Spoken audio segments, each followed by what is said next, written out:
What's good? What's good? What's good? Them Hawks, baby. You know what time it is. It's your boy, my 4K20. I'm back. Some more Hawks talk. You know what I'm saying? Diehards only need to apply. If you're not a diehard Hawks fan, don't speak to me, okay? We don't need no new friends.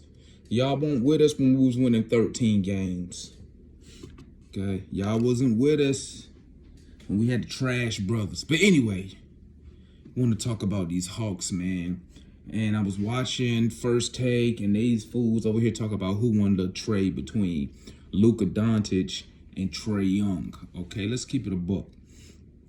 Coming out of college, going into that draft, Trae Young was one of the most exciting players in college, led the league in points and assists.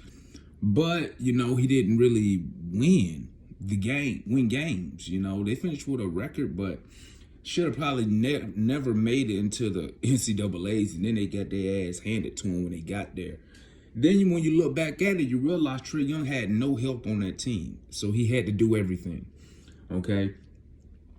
Luka Doncic was already a pro.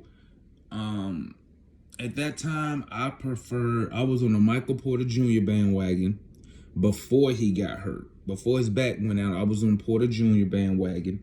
Then I wanted Porter Jr. in the later rounds. You know, when he came back from the injury, he didn't look too good in the tournament. We didn't get him. My other pick was I wanted Ayton. But and then I had some homeboys who wanted Bagley. My Hawks fans know who I talked to. Some wanted Bagley, wanted Ayton. Lottery comes, once again, we get fucked over. We end up picking third. So we knew we was gonna get Ayton. We had no idea what Sacramento was gonna do. So then I realized I became a Luka Doncic fan. I was like, okay, we'll get Luka, build around him. And we did. And then next thing I know, we traded him for Trae Young. I wasn't the biggest Trae Young fan back in the day, man. I really didn't fuck with Trae Young out of college. So I really didn't pay attention to his game. But I knew something was up when he did that interview and said that Lloyd Pierce was out there guarding him and all that jazz. I'm like, maybe there's something there. So to speed through all that bullshit, they made us an offer, family. They made us an offer. Dallas made an offer we couldn't refuse. You want to give us a player we like and another lottery pick for next year? And we know your ass going back to the lottery? Oh, yeah. Let's make that deal. Because let's be real, y'all. If everybody thought Luka Doncic was going to be a good player, he would have went number 1 overall. Or number 2. So, you know, draft picks are unknown, is an unknown commodity. You don't know what they're going to turn out to be. So, I say all that to say this. As a Hawks fan, I feel like, one, Trae Young fits with Atlanta. And it's not because Atlanta's a hip town. It's not because Atlanta's primarily black. It's because, like Trae Young, the Atlanta Hawks organization, we the stepchildren of the NBA. We get done dirty by the NBA. We get done dirty by the media. They was always cracking their little side jokes about the Hawks. Ben Simmons cracking his little jokes he learned, you know. He was cracking his little jokes up there playing PUBG with Karl Anthony Towns. And, you know, we always get disrespected no matter what we do. When we won 60 games, the media was still talking shit. You know, saying we was a fluke, blah, blah, blah, blah, blah. Same thing for Trae Young. No matter what Trae Young did, he just got no respect. And it was just always Luka's better than him. And the funny part about it is, you know, Trae Young, the last 2 years, he been averaging 25 and just about 25 and 10 for the past 2 years. So for the media to be acting all brand new now about Trae Young, it's hilarious. But I understand, you know, like I tell my friends in the Hawks group, wins matter. You want to make a name, we got to win games. We want to make a name, we got to make the playoffs. Get in the playoffs, what? When you get in the playoffs, you can make some noise. You can make a name. And that's what's happening. Trae Young is starting to get that respect, which in turn, our organization is starting to get that respect. You see what I'm saying? So Trae Young, yeah, it was a perfect trade for Trae Young, man. He fit the Atlanta Hawks.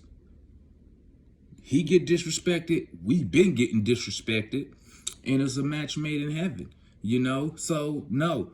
Yes, we did win the trade because guess what? Wait till Cam Reddish come back 100% next year. He might play in this series against the Bucks.